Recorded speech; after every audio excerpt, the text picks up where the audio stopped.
नमस्कार, मैं नेहा विश्वकर्मा। शुरुआत करते हैं बुलेटिन की। रक्षा मंत्री राजनाथ सिंह भारत के रक्षा संबंधों को मजबूत करने के लिए आज 9 अक्टूबर को इटली और फ्रांस के 4 दिवसीय दौरे पर रहेंगे।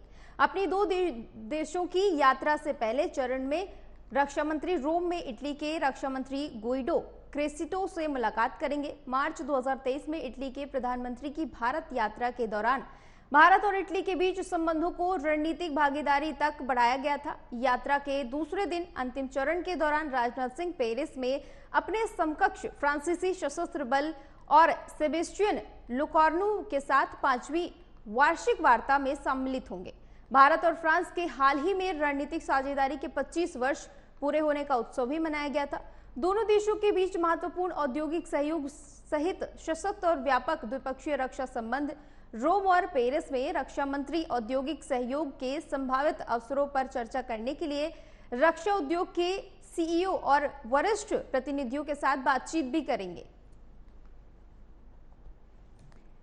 इटली के दौरे पर है रक्षा मंत्री राजनाथ सिंह, इसके साथ ही फ्रांस दौरे पर भी है रक्षा मंत्री राजनाथ सिंह। इस दौरान दोनों देशों के संबंध और भी ज्यादा मजबूत होंगे। आपको बता दें, 4 दिवसीय इटली और फ्रांस के दौरे पर हैं केंद्रीय रक्षा मंत्री राजनाथ सिंह। इसी के साथ ही इटली के रक्षा मंत्री से मुलाकात करेंगे राजनाथ सिंह और इस दौरान तमाम अहम मुद्दों पर चर्चा होगी। इटली और फ्रांस के दौरे पर हैं रक्षा मंत्री राजनाथ सिंह। 4 दिवसीय दौरे पर रहेंगे रक्षा मंत्री। इस दौरान तमाम अहम मुद्दों पर चर्चा होगी। भारत के रक्षा संबंधों को मजबूत करने के लिए इटली जाएंगे रक्षा मंत्री। बता दें आपको, इटली के रक्षा मंत्री से भी मुलाकात करेंगे राजनाथ सिंह और इसके साथ ही इटली और फ्रांस के दौरे पर कई अहम मुद्दों पर चर्चा होगी। दोनों देशों के संबंध बेहद मजबूत होंगे। इसके पहले G20 में भी कई देशों के साथ भारत के रिश्ते लगातार मजबूत होते रहे। इसी बीच अब एक बार फिर से रक्षा मंत्री राजनाथ सिंह का इटली और फ्रांस दौरा। इस दौरान 4 दिवसीय दौरे पर रहेंगे रक्षा मंत्री। और 5 राज्यों में विधानसभा चुनाव की तारीखों का ऐलान आज चुनाव की तारीखों की घोषणा करेगा चुनाव आयोग। मध्य प्रदेश, छत्तीसगढ़, राजस्थान में होंगे विधानसभा चुनाव। तेलंगाना और मिजोरम में भी विधानसभा चुनाव होंगे। आज दोपहर 12 बजे चुनाव आयोग करेगा प्रेस कॉन्फ्रेंस। बड़ी खबर, 5 राज्यों में होने वाले विधानसभा चुनाव को लेकर आज प्रेस कॉन्फ्रेंस होनी है। बड़ी खबर, राजस्थान, मध्य प्रदेश और छत्तीसगढ़, इसी के साथ ही तेलंगाना और मिजोरम, 5 राज्यों में होने वाले विधानसभा चुनाव की तारीखों का आज इलेक्शन कमीशन ऐलान कर देगा। लगातार देखा जा रहा है सभी राज्यों में चुनावी दौरे जारी हैं। इसी के साथ ही घोषणाएं की जा रही हैं और ये बड़ी खबर जहां पर आज चुनावों का ऐलान हो जाएगा। खबर पर ज्यादा जानकारी के लिए हमारे साथ नागेंद्र भाटी है। क्या कुछ अपडेट है नागेंद्र? जी बिल्कुल नेहा, देखिए 5 राज्यों में विधानसभा चुनाव होने हैं और उसी की तारीखों का ऐलान चुनाव आयोग की तरफ से 12 बजे प्रेस कॉन्फ्रेंस के जरिए किया जाएगा। अभी तक सिर्फ कयास लगाए जा रहे थे या सूत्रों के हवाले से मीडिया में खबरें चल रही थी कि कब कब चुनाव होने हैं और कितने चरणों में किस प्रकार के चुनाव होंगे। लेकिन आज ये स्थिति एकदम साफ हो जाएगी जब चुनाव आयोग की तरफ से तारीखों का और जो शेड्यूल होगा उसका घोषणा की जाएगी। जी, क्या लगता है कब तक की तारीख सामने आ सकती है? देखिए, अपनी पिछली बैठक में चुनाव आयोग की तरफ से साफ किया गया था कि दिवाली के बाद भी चुनाव इन राज्यों में कराए जाएंगे। तो दिवाली के बाद की भी जो तारीखें हैं वो इसमें होंगी और प्रचार के लिए जो राजनीतिक पार्टी हैं उनको भी वक्त मिले उसका भी पूरा ध्यान रखते हुए आज तारीखों का ऐलान किया जाएगा। जी, और क्या कुछ बड़ा ऐलान किया जा सकता है चुनाव आयोग की तरफ से चुनाव को मद्देनजर रखते हुए?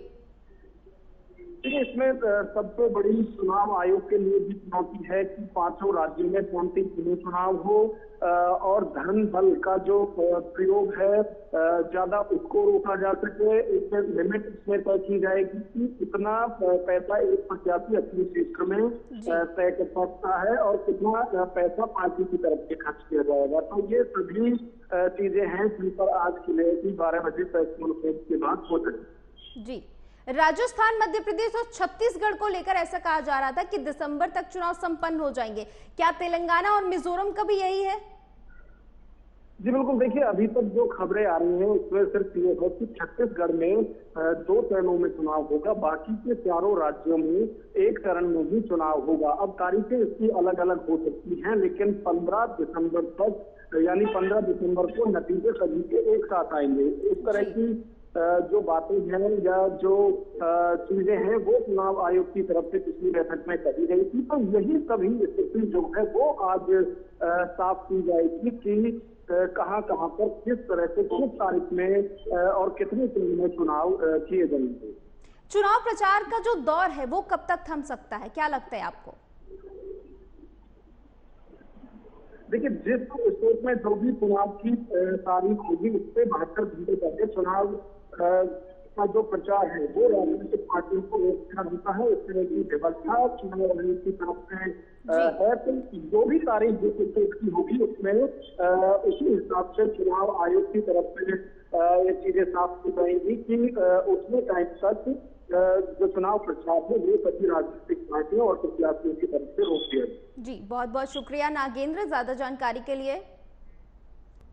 और कांग्रेस कार्य समिति की आज 9 अक्टूबर को बैठक होगी। इस बैठक में महिला आरक्षण अधिनियम से लेकर जाति जनगणना तक विभिन्न मुद्दों पर चर्चा होगी। बैठक में 5 राज्यों के आगामी विधानसभा चुनाव के लिए रणनीति, जाति जनगणना के कुछ अन्य विषयों पर भी चर्चा होगी। इसके साथ ही सूत्रों का कहना है कि पार्टी मुख्यालय में होने वाली कार्य समिति की बैठक में इस साल के आखिर में प्रस्तावित मध्य प्रदेश, छत्तीसगढ़, राजस्थान, तेलंगाना और मिजोरम के विधानसभा चुनावों की तैयारियों, देश के मौजूदा राजनीतिक हालात, जाति जनगणना, जांच एजेंसियों के दुरुपयोग और कुछ अन्य राजनीतिक एवं आर्थिक मुद्दों पर चर्चा संभव है। इसी के साथ ही कांग्रेस कार्य समिति की पिछली बैठक 16 और 17 सितंबर को हैदराबाद में हुई थी। कार्य समिति के पुनर्गठन के बाद ये पहली बैठक थी।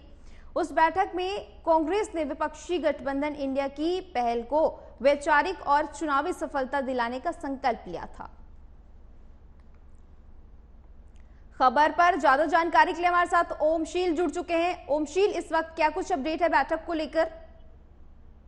नेहा, CWC की आज बैठक होने वाली है। इस पर जो बिंदुएं रहेंगी जो बैठक की चर्चा करने की, उसमें आपको बता दूं कि जो 5 राज्यों में चुनाव होने हैं, मिजोरम, तेलंगाना, राजस्थान, मध्य प्रदेश, छत्तीसगढ़, तो उन राज्यों की रणनीति क्या होगी और सीट बंटवारे को लेकर चर्चा होगी, किनको कौन सी सीट देनी है। और जो जातिगत जनगणना पर जो विपक्ष लगातार जोर दे रही है, पहले तो जो बिहार में उसका सर्वे और उसका आंकड़ा जो जारी हुआ उसके बाद से क्या कहते हैं, कांग्रेस लगातार यही कर रही है कि अब बाकी पूरे देश भर में जातिगत जनगणना हो।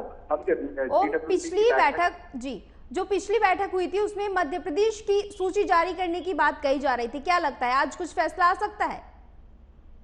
जरूर, क्योंकि मध्य प्रदेश में आप देख रही होंगी बीजेपी लगातार सूची जारी कर रही है और वहां पर अभी तक एक भी सूची कांग्रेस की नहीं निकल कर आई है सामने। अब देखने वाली बात ये होगी कि अब ये जो बैठक होनी है उसके बाद से जो सीट का बंटवारा है उस पर, क्योंकि आज तो तारीखों का ऐलान भी हो जाएगा चुनाव आयोग की ओर से, तो अब तो ऐसा है आज तारीखों का ऐलान होना है और जिसके बाद से लगातार ये प्रयास लगाए जा रहे हैं कि अब जो कांग्रेस है, जो कई राज्यों में जो ये होने हैं चुनाव होने, वहां पर कैंडिडेट अपना अभी जारी नहीं कर रही है, तो अब हमें देखने को मिलेगा कि वो भी जारी करेगी। अब सवाल ये है कि ये जो CWC बैठक होने वाली है, ये सिर्फ सीट बंटवारे को लेकर या फिर सिर्फ 5 राज्यों के चुनाव को लेकर नहीं होनी है। क्या बैठक होगी जातिगत जनगणना को लेकर और जो तमाम जो आरोप लगा रहे, आपको याद होगा नेहा कि प्रधानमंत्री ने विपक्ष पर यह आरोप लगाया था कि वो हिंदुओं को जाति पर बांट के राजनीति करना चाहते हैं। तो अब विपक्ष इस पर गिरती हुई नजर आ रही है। तो अभी जो CWC की बैठक है उन पर यही चर्चा होगी कि अगर इस तरह के आरोप अगर भारतीय जनता पार्टी लगाती है तो इसका बचाव कैसे हम करेंगे और इस जातिगत जनगणना को हम जनता तक कैसे अच्छे रूप में लेकर हम जाएं और जिससे कि जनता को समर्थन मिले। इस बैठक में जो तमाम कांग्रेस शासित राज्य के मुख्यमंत्री हैं वो शामिल हुए हैं। सचिन पायलट है, प्रियंका गांधी, राहुल गांधी, सोनिया गांधी और जो जिनकी अध्यक्षता में बैठक हुई है कांग्रेस अध्यक्ष मल्लिकार्जुन खड़गे, वो बैठक में मौजूद रहेंगे और जो महत्वपूर्ण निर्णय है उनके अध्यक्षता में लिए जाएंगे। बहुत बहुत शुक्रिया ओमशील ज्यादा जानकारी के लिए। और राजस्थान के जयपुर में आयोजित हुई बीजेपी की संभाग स्तरीय कार्यशाला में केंद्रीय मंत्री धर्मेंद्र प्रधान सभी कार्यकर्ताओं के साथ गहन मंथन किया। बैठक के बाद केंद्रीय मंत्री धर्मेंद्र प्रधान ने महिला सुरक्षा को लेकर गहलोत सरकार पर जमकर निशाना साधा। इसी के साथ ही उन्होंने पत्रकारों को संबोधित करते हुए राजस्थान में बीजेपी की सरकार बनने का दावा भी किया। उन्होंने कहा कि आने वाले 50 दिन के बाद भारतीय जनता पार्टी की सरकार बनेगी। राजस्थान वर्तमान में महिला उत्पीड़न में सबसे ऊपर है। पिछले 5 सालों में 19 बार पेपर लीक हुए। ये भ्रष्टाचार से जुड़े हुए प्रदेश के नौजवानों के भविष्य को दिशाहीन, इसके साथ ही पता नहीं किस ओर ले जा रहे हैं।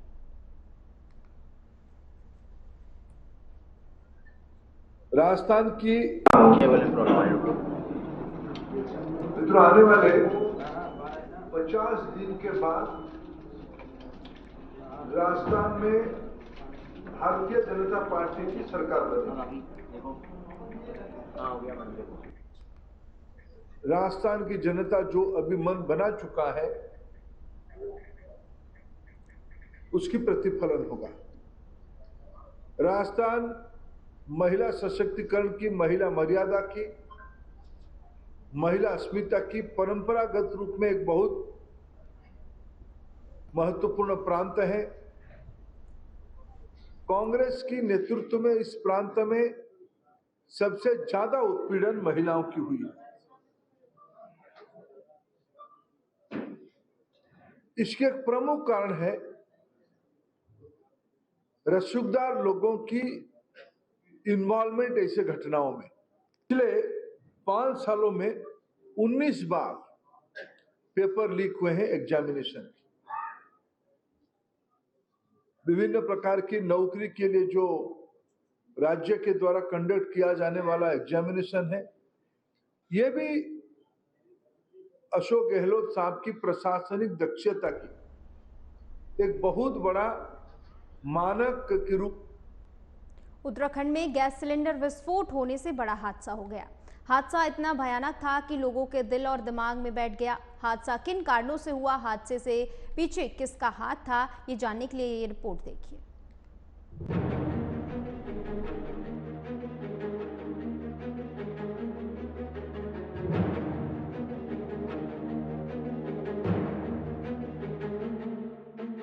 उत्तराखंड में मंगलवार रात को बड़ा हादसा हो गया।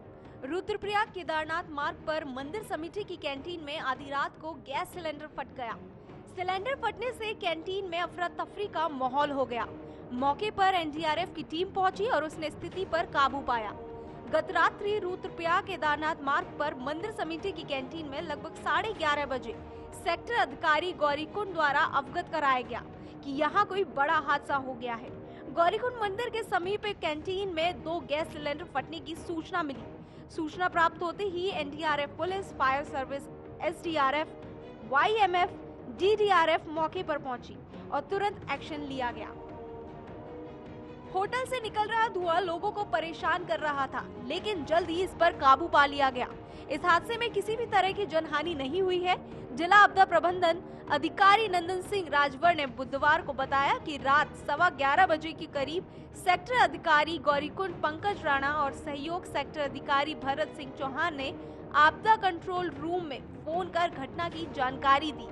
जानकारी मिलते ही NDRF police, fire service, SDRF, YMF और डीडीआरएफ मौके पर पहुंच गया। सभी के सामूहिक प्रयास से आग पर काबू पाया गया और होटल और आसपास मौजूद यात्रियों को अलर्ट कर सुरक्षित स्थान पर शिफ्ट किया गया।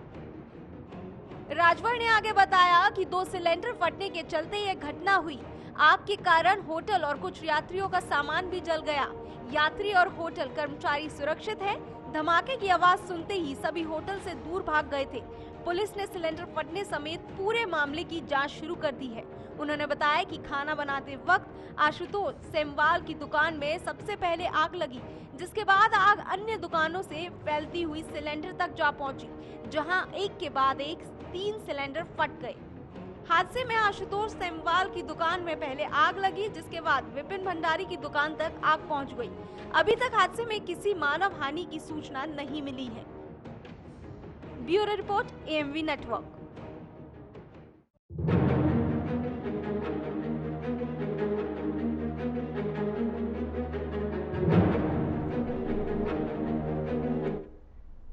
देश दुनिया की तमाम खबरों के लिए देखते रहिए AMV नेटवर्क। नमस्कार।